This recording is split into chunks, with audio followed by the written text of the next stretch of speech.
So before we get going, I know the question of Taman and Keyshawn and their health will come up, so I'd rather just address it right away, and then we can move on to whatever additional questions you might have. But with Taman, he's progressing well, and each day he's getting better, and so we fully anticipate he'll be ready to go for our game on Friday.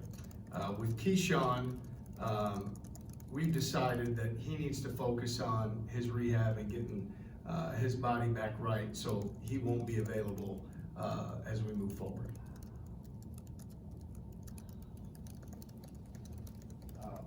He's still going to be traveling with you guys and all that? Yeah, I'm going to leave it right now, just again, in terms of those guys with the injury, and kind of stick to that first statement of, Taman will be ready to go, and with Key, he's got to focus on him getting back healthy and getting back to being him.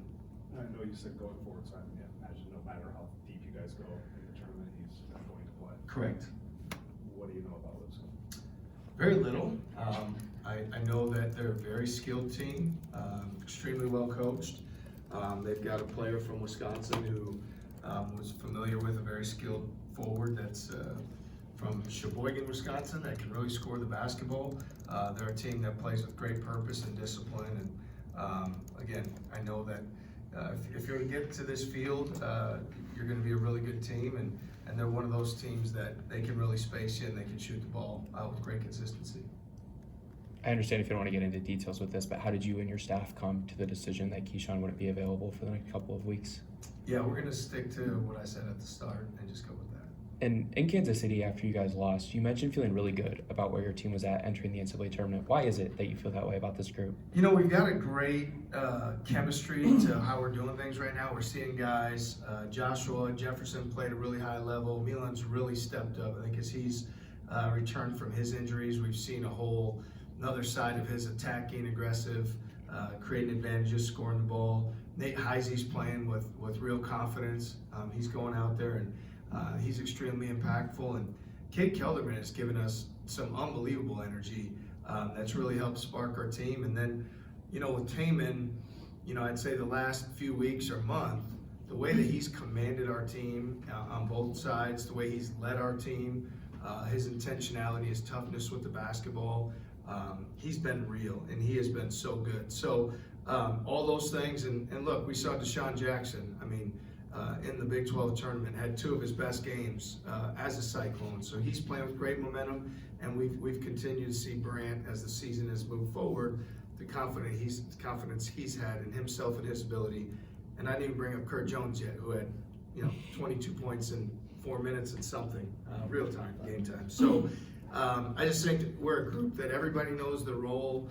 Everybody's playing with great purpose. Guys are having fun out there together, and it's exciting. So I'm confident that our best is in front of us, and we'll continue to lean into that. What's the mental challenge for the team when you have a situation like this with whatever's going on with Keyshawn? It's a disruption, I imagine, a distraction at points. How do you try to get them to lock in? What's the challenge for them to do that? Yeah, I think for us, our team has been focused. I think we saw that when, we went to K-State on the road, and essentially it was a game where we needed to avenge a loss. We've had tremendous focus going into the Big 12 tournament. I thought the Cincinnati game, we played really well. We had a great second half. And then you saw the energy we played with against BYU. And certainly would have loved to defend a little better and have some things go our way. But I felt like our guys really competed, played at a high level, probably ran out of gas. So I think we've been a group that's been focused on, what's in front of us and what those guys can do. And overall, our energy and enthusiasm and togetherness has been really good. TJ, after Kansas City, you talked about the balance of getting home for some rest, but also returning to the practice court. Did you feel like you accomplished what you wanted to in these days since the tournament ended? Yeah, absolutely. We were able to take 2 days off right after the tournament to get our guys to bounce back. We practiced today. We'll meet as a staff tonight and be able to define our plan for the week. But it'll be a blend of preparation as well as making sure our guys get the necessary rest that they need moving forward. But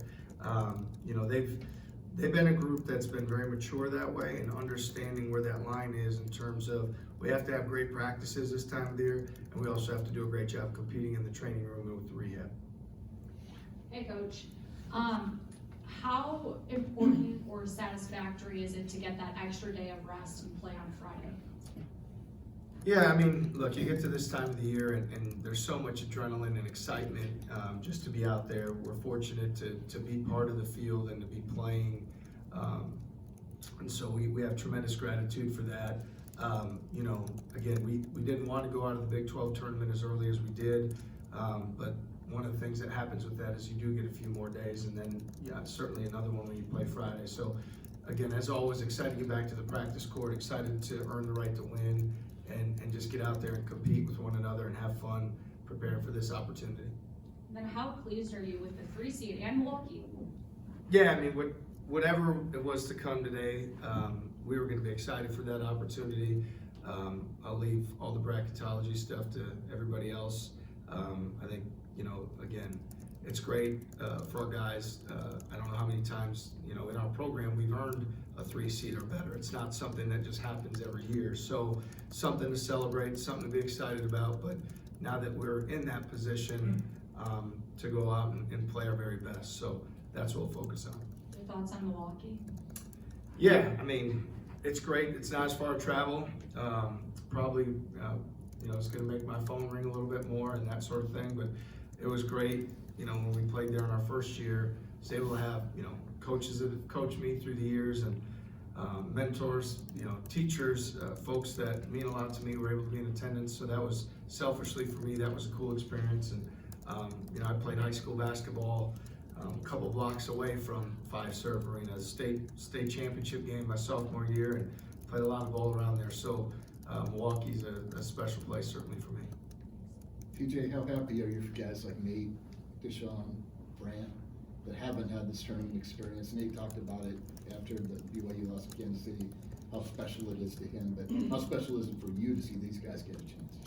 Yeah, I mean, they work incredibly hard. When we recruit guys, we talk to them about what the day-to-day is going to be, and I think we're really transparent that it's not going to be for everybody. So if you want to come here, you better be committed to the work, and if you do that, you're going to develop, you're going to be a better person, you're going to improve your game, you're going to be surrounded with like-minded people, and at the end of it, you're going to accomplish a lot of great things. And so, you know, I'm proud of our group for what they've accomplished. Like I said earlier, like getting a 3 seed is a pretty big deal.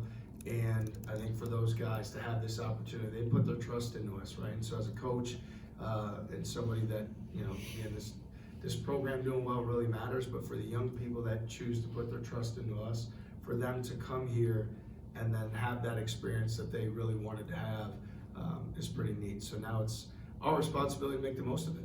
Just one more real quick for me. Nate said one of the things that he was most pleased with, and I assume you were most pleased with, despite the loss to BYU, is playing them pretty even on the boards after what they did to you here. How big is that aspect of that type of response to how good you feel about the team going forward? Yeah, certainly the rebounding battle has been one throughout the course of the year. When we've been at our best, you know, we've done pretty well. There's been games we've been at deficit. There's been games where, you know, we haven't been as good that way, and it's cost us. And as you mentioned, that first BYU game here certainly did. But we've got a lot of confidence in Sean and Brant and Joshua to set the tone on the interior, and then so much of it too is our guards rebounding down. You know, our guards doing a great job finishing plays on the glass and keeping their focus on doing that. So all those things are important, and you know, comes this time of the year, like all the effort-based things we set out to do really are, you know, the key to winning games, and rebounding is as important as any. Coach, you've been locked in the Big 12 conference play now, especially with the capped out being with the tournament. What kind of challenges does it bring up to face these new teams going into this bigger tournament, you know, going forward, having to face unfamiliar opponents? Yeah, no, it's a big challenge. It's a tall task, and we know that. You know, there was once upon a time I was a coach on the other side of it, right, when I was at South Dakota State, and so you know there's really good, you know, teams out there at the mid-major level, and teams that have a lot of skill, a lot of shooting, very well coached, and so you have to be very intentional in how you prepare. You have to. It's a different game. It's not the same game you play against Big 12 teams, and the familiarity is not the same. So you've got to work really hard in your preparation to learn everything you can, and be intentional in the areas where you think you can create margins to be successful. How are you thinking of things rotation-wise? Like, is Cade gonna be part of that? And then with Taman, obviously healthy enough to play, but 35, 40 minutes a night, probably Yeah. not great for him, I would think. Yeah, we've liked the rotation of 8 guys throughout the course of the year. It's been effective for us, and so that, you know, with Cade, he would be in that rotation of 8. I've liked what Cade has brought in the time that he's been out there, and have a lot of trust in him. I mean, when you see what he does every single day, I think people underestimate his game, his impact, and how his teammates want to play for him because they see what he does every single day. So we're going to put our full trust in him. So with those 8 guys, we're not going into it necessarily saying, you know, what it'll be. Everyone will get in the game relatively soon, and then we'll sort through it and see what we've got. But I expect to stay with the 8 guys as far as that rotation goes. And then, you know, a guy like DeMarion Watson always has to be ready because, you know, we've seen over the last 3 years his number gets called, and he's got to continue to stay ready for that opportunity. TJ, we know that Milwaukee's a pretty close drive. We know the support of Cyclone Nation. Just what's your message to the fans that are going to make the trip, and what's your message to the ones that might be a little on the fence about and probably going or not?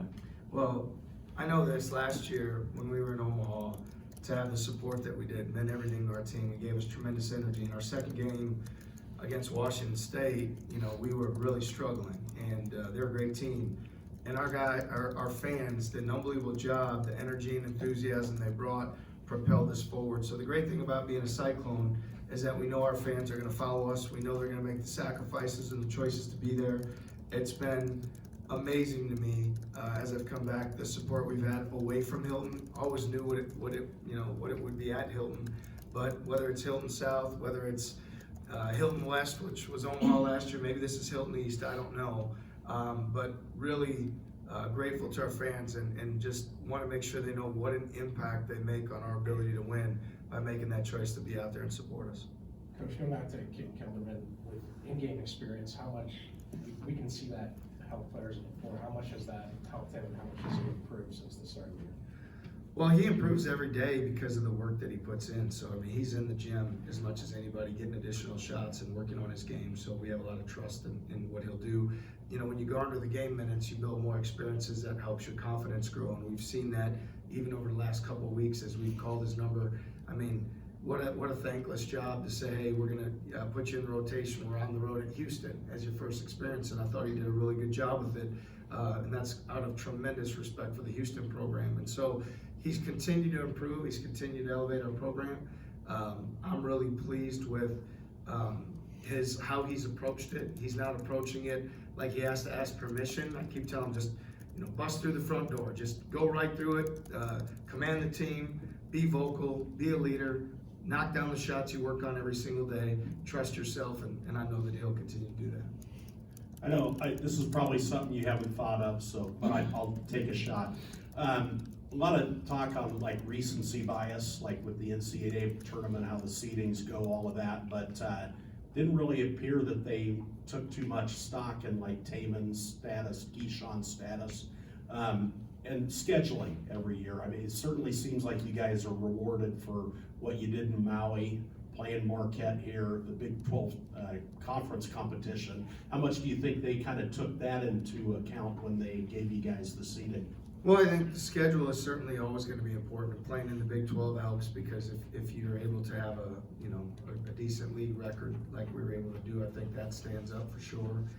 When you're able to play in marquee multi-team events like Maui and have great matchups in non-league like Marquette, that certainly draws attention and gives you opportunity to get those quad one wins and opportunities. And I think the intent to schedule is also so important. So all of those things matter and factor in. I don't know as much in terms of what all decisions get made by the committee of this or that. I just know that we want to play a highly competitive schedule.